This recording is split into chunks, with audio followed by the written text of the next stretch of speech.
Frankenstein!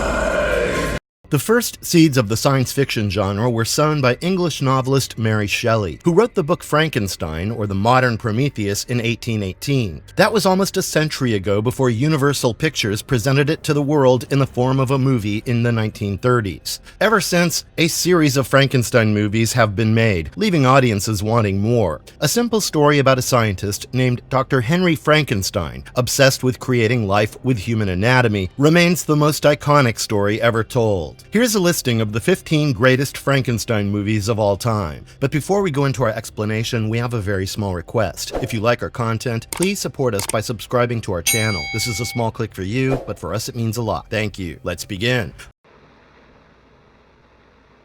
Shut out the light.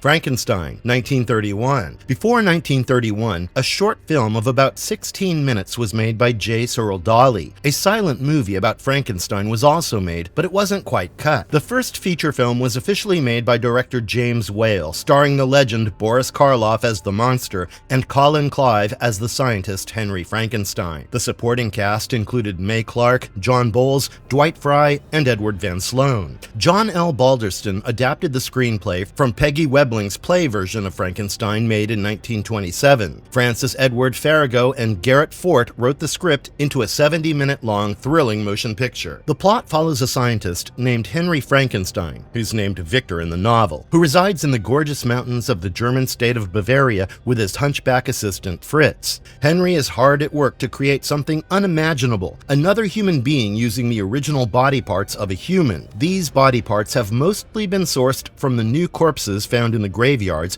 or bodies of criminals who were hanged due to their death sentences. When Henry completes the assembly of the human, he needs a human brain, which he gets his assistant to steal from Dr. Waldman, his former teacher's lab. The only mistake Fritz makes is that he steals a monstrous brain instead of the brain of a healthy human. Unbeknownst, Henry places this brain into the incomplete human. But when it comes to life, a series of misconceptions lead Henry to believe he has created a monster, and the story unfolds. The movie was released in November of 1931 and received rave reviews, and currently scores 94% on Rotten Tomatoes, leading to an all-time box office collection of $12 million. This movie is on our list due to its sheer novelty. Also, the cinematic projection of a monster in an era where cinema was still technologically challenged is commendable. That iconic scene in which Henry presents his creation at the top of the watchtower where his lab was built is memorable. A combination of Henry's lab device and the lightning storm strikes the creature, and a new grotesque-looking being comes to life. This part is the high point in the story because Henry's expression felt like he had attained the powers of God.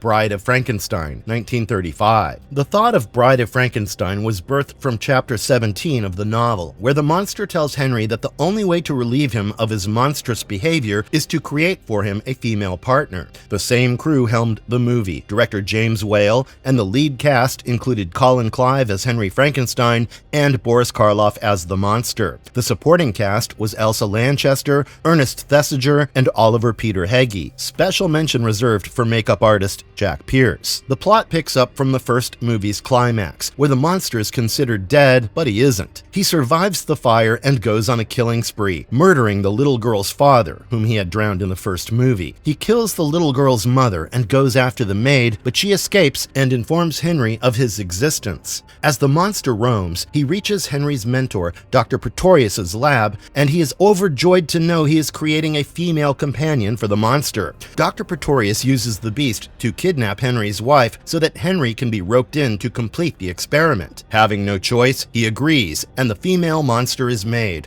But does it meet the monster's expectations? Considered Universal Pictures' first sequel, the movie was released in April of 1935 and garnered a box office collection of $2 million, which calculates to $35 million in present-day earnings. This movie's featured in this list for several reasons, the first being the introduction of Mary Shelley's character in the film. film, who tells her brother and Lord Byron that playing God will have its consequences and Henry will have to face it, which creates the opening of the film. Second being, the monster for the first time is heard talking, although monosyllabic, which in my opinion makes him redeemable. In that scene, when he breaks open his chains to see his companion, he asks her, "Friend?" and she instantly rejects. His temper spirals, depicting the reason he's monstrous. No one likes him. The last reason is Henry's unwillingness to help Dr. Pretorius, which was the beginning of Henry realizing the perils of his experimentation.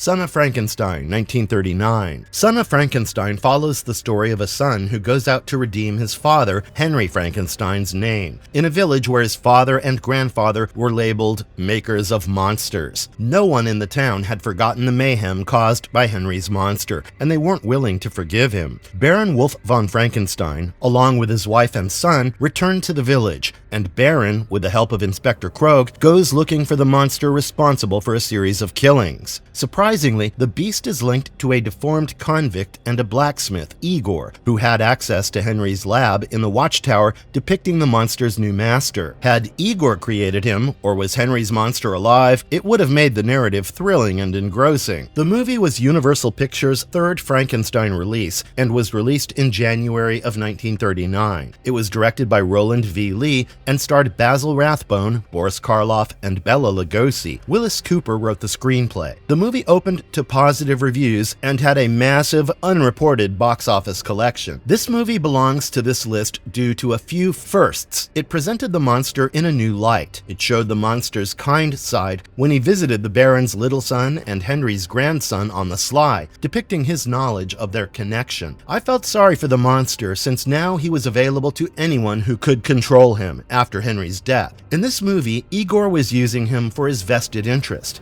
Baron's handing over the watchtower that contained the monster to the villagers felt like the end of the legacy. The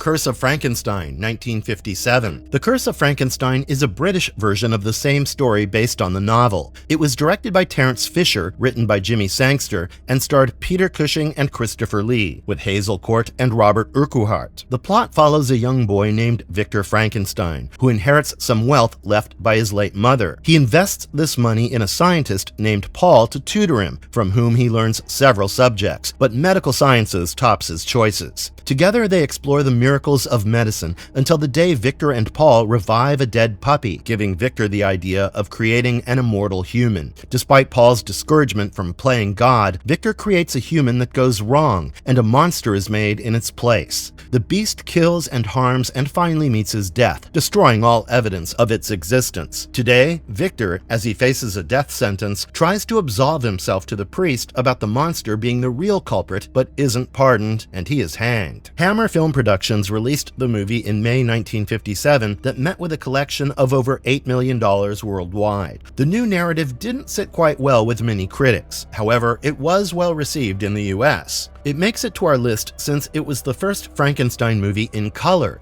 which was a novelty. The monster's portrayal in this movie was far more gruesome and bloodied, leaving no room for compassion, but that added to the storyline. For the time, I felt sorry for Victor Frankenstein since he couldn't absolve himself despite admitting his guilt. You must choose between the flames and the police. Frankenstein Must Be Destroyed, 1969. This movie is the fifth movie in the Frankenstein series to be produced by Hammer Films. It was directed by Terence Fisher and written by Burt Batt. The film starred Peter Cushing, Freddie Jones, Veronica Carlson, and Simon Ward. The plot centers around Victor Frankenstein trying to create a monster by going on a murder spree. He beheads a doctor and keeps the head. After this, he facilitates the kidnapping of his assistant Brant, lodged in an asylum, who also possesses the secret formula to make the monster. Brant becomes useless after he suffers a heart attack. Now, Victor kidnaps the asylum's warden, Richter, and places Brant's brain inside Richter's body. As Richter turns into the monster, he goes berserk, seeing his grotesque side. He escapes and goes to meet his wife with no sign of acceptance. While Victor chases him and the police are also closing in, the monster, having the brain of Brandt, wants to avenge his state from Victor and goes all out to kill him. It's presumed they both die in an inferno orchestrated by Brandt, that is, Brandt's brain in Richter's body. The movie was released in May of 1969 by Warner Brothers as their final series release and got a moderate reception, grossing more than double its budget. The movie made it to this list due to some highlights in the story. The creator of the monster in this narrative is shown more as the monster than the real monster. I felt sad for the monster when he went to meet his wife. Tears flowed as he watched his wife sleep. He looked so helpless, a person completely trapped with no outlet, and at the time, all you can think of is Victor as the main villain.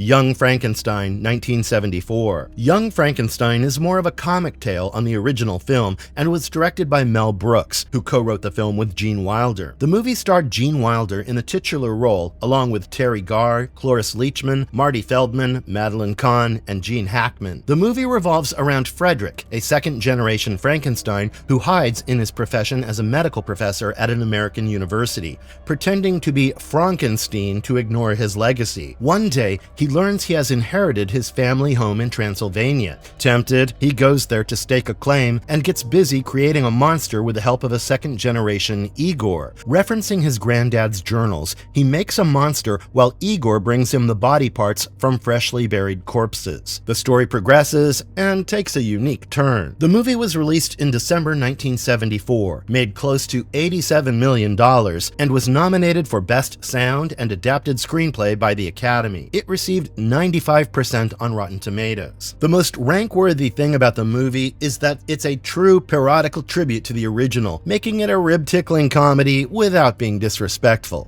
In this version, the creator, Frederick, tries to reform the monster and shows the world his gentle side, a beast who can perform at a musical and be romantic. Ultimately, due to a teleporting exercise, Frederick and the monster's personalities switch on their wedding nights, and the ending left me cracking up.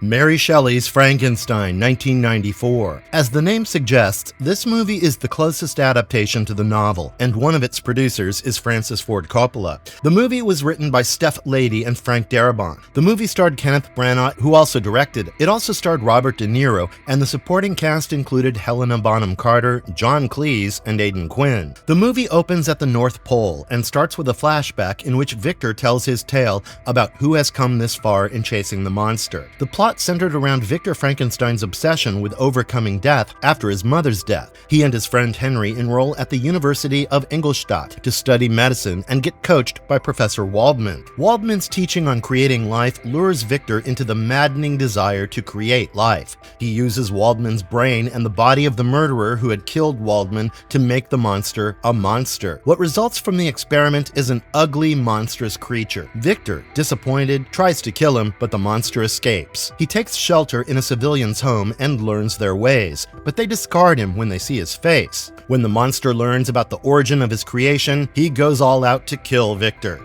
He kills Elizabeth and asks Victor to create a female version of him, but things don't go as planned, and in the end, Victor dies as the monster mourns his death. The movie was released in November 1994 and made a box office collection of $112 million, an unexpected number considering a stellar cast. Also, the reviews weren't great. What didn't work for the movie was that it was too drama-centric rather than horror-centric. This flaw lost the series' original fans, making it a dull watch. The time when the monster finds out the way he was created is too mushy, and the ending was too philosophical.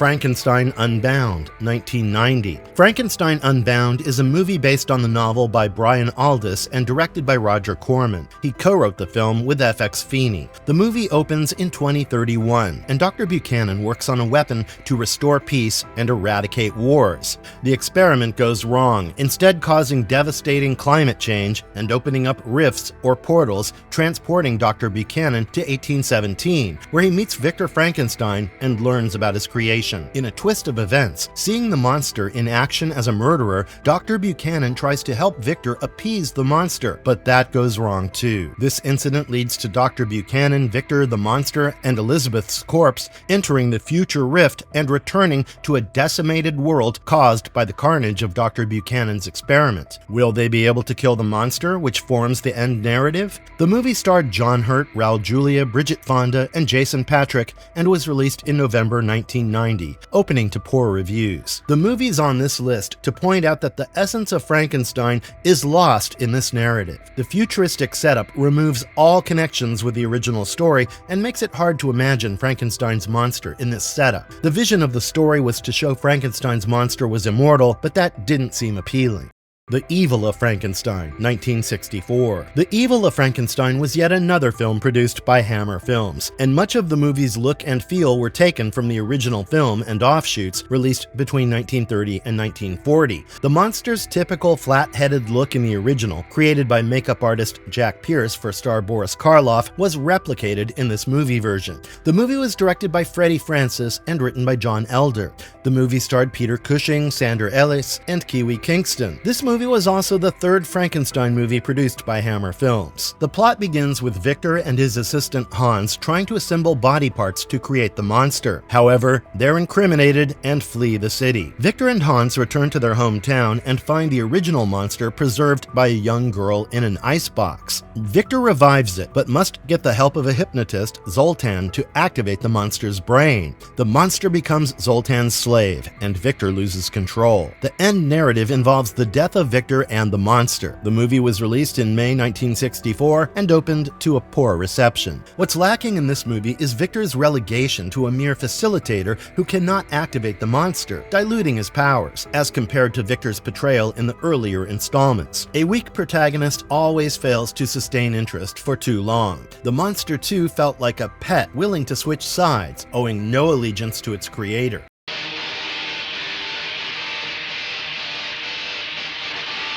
Frankenstein Meets the Wolfman, 1943. Frankenstein Meets the Wolfman is an offshoot of The Wolfman and the Ghost of Frankenstein, directed by Roy William Neill and written by Kurt Siodmak. The movie starred Lon Chaney Jr. with Bela Lugosi as the monster. The plot's about how the Wolfman seeks an exit from his werewolf self with the help of the Frankenstein monster. The movie opens when a robber opens Larry Talbot's grave on the night of a full moon. A sequence of events that follows makes Larry turn into a werewolf. The police find him and chase him, which results in the werewolf attacking and killing a police constable. Admitting to being a werewolf, Larry wants to be cured, but neither the police nor Dr. Mannering, who was helping cure Larry, believed him, forcing him to run away. En route, Larry is advised by a gypsy, Maleva, to seek Victor Frankenstein's help. When Larry reaches Victor's castle, he's shocked to see a monster lying in an ice cube. Dr. Mannering reaches there in search of Larry and meets him at the home of Baroness Elsa Frankenstein, who desperately seeks Frankenstein's notes of creating life in the hope of curing himself. Elsa agrees that Larry can transfer his life force into the monsters. This exercise is half done,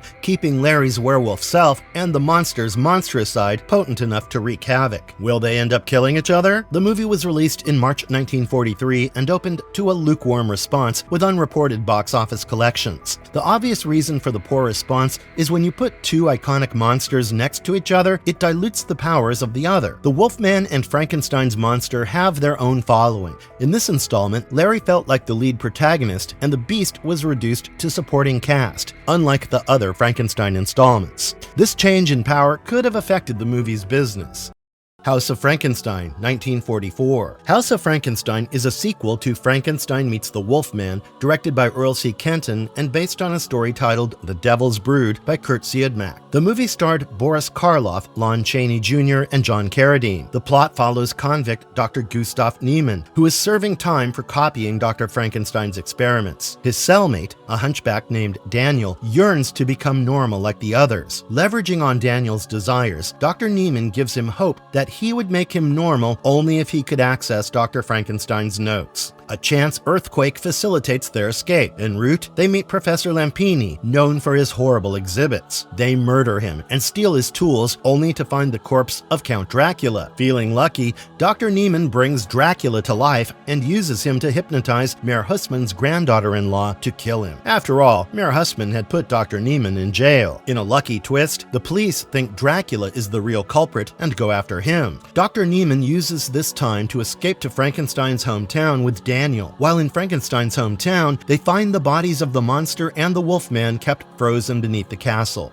Dr. Niemann gets ready to revive them, ignoring Daniel and everyone else. The revival results in the Wolfman going on a killing spree and ends up getting killed by his lover. Daniel dies after an attack from the revived monster, who rescues his new master, Dr. Niemann, only to meet the wrath of the villagers. The movie was released in December 1944 and met with a mixed response from critics, but the movie became a popular choice and its night shows ran to full houses, making more money for Universal Pictures than the other horror films it made that year. The box office collections are currently unreported, but Universal Pictures did receive flack for this movie's storyline. The movie felt like a crowded script with too many iconic characters and minimal backstories, making the monsters seem like props.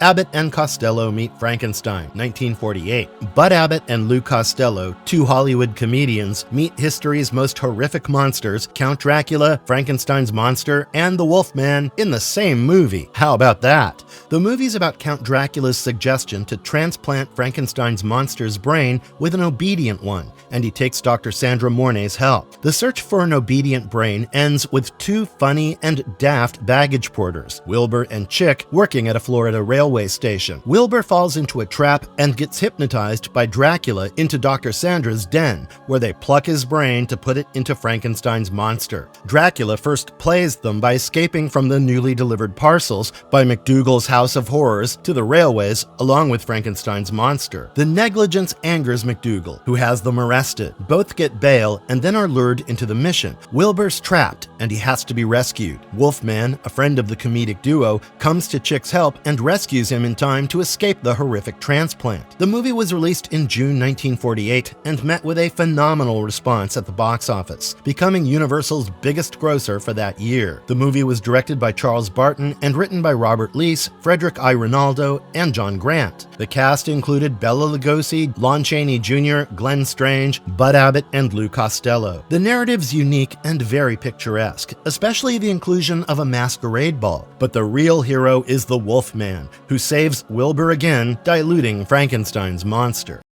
The Spirit of the Beehive, 1973. The Spirit of the Beehive is a Spanish film directed and co-written by Victor Eric, which is about a 6-year-old Anna's love for the American horror movie Frankenstein, made in 1931.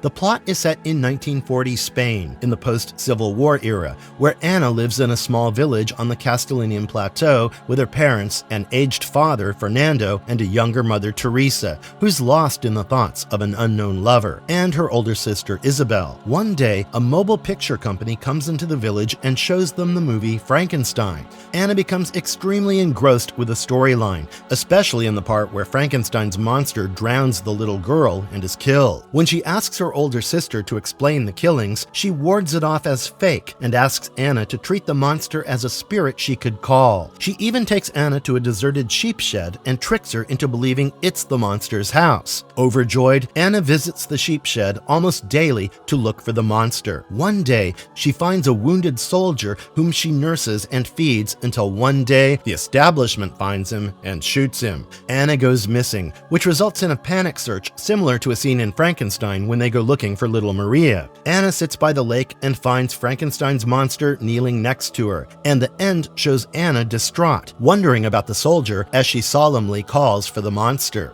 The movie starred Anna Torrent, Fernando Fernán-Gómez, Teresa Gimpera, and Isabel Tilleria. This movie is the greatest movie to have been made on the theme of Frankenstein, which truly glorifies the monster and understands its symbolism. A near poetic and melancholic representation of the film and Anna's life. A 6-year-old's perspective was all that was needed to understand the characterization of Frankenstein's monster. The movie made it to the Elite Criterion Collection and ranks in the top 100 best films to ever have been made.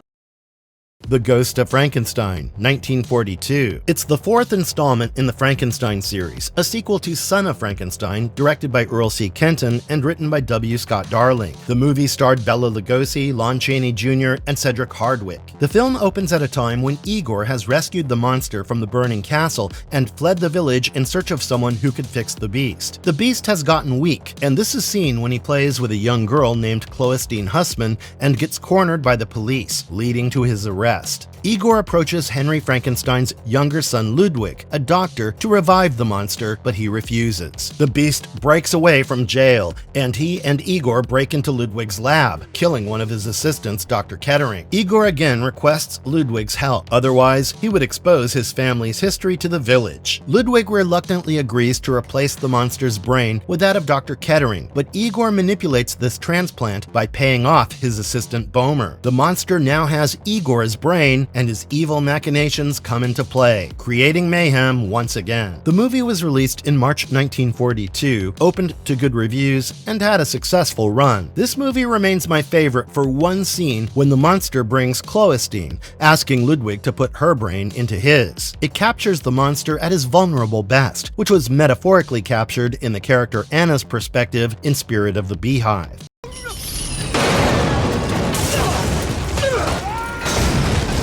Victor Frankenstein, 2015. Victor Frankenstein is a tale that tackles Igor's perspective on creating the monster. The movie was directed by Paul McGuigan and written by Max Landis, based on the writings of Mary Shelley. The film starred James McAvoy, Daniel Radcliffe, and Jessica Brown Findlay. The plot is about a favor meted out to hunchback Igor by Victor by removing the cyst on his back and reinstating his posture, making him normal. Due to this favor and Igor's knowledge about human anatomy, he becomes Victor's assistant, who's out to make new life through body parts and animate them with electricity. While at this job, he gets obsessed with it and creates Gordon. The monster goes full berserk at the university where Victor works. He's killed by Victor, resulting in the loss of his place at the university. His rich classmate Finnegan funds him for his new life mission, Prometheus.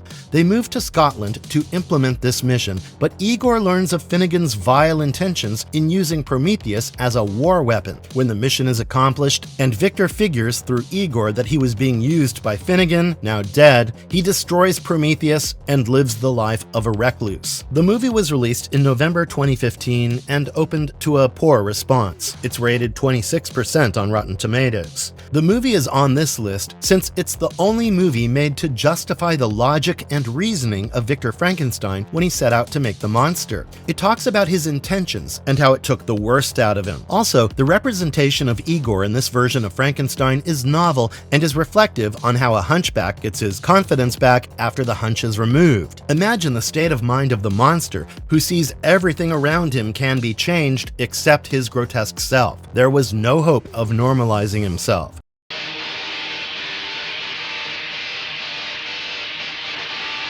Marvelous verdict. No Halloween is complete without considering donning Frankenstein's monster costume, and that's the pop culture status it's gained. In a world of hate, even a beast is looking for love, which has been the central theme of Frankenstein. No one is bigger than the original creator, God, is what I conclude from the above films. I hope you liked this edition of ours. Until next time, keep liking and commenting. And if you liked our content, don't forget to leave a like and subscribe to us if you haven't already. Have a good one and be safe. Thanks, everyone.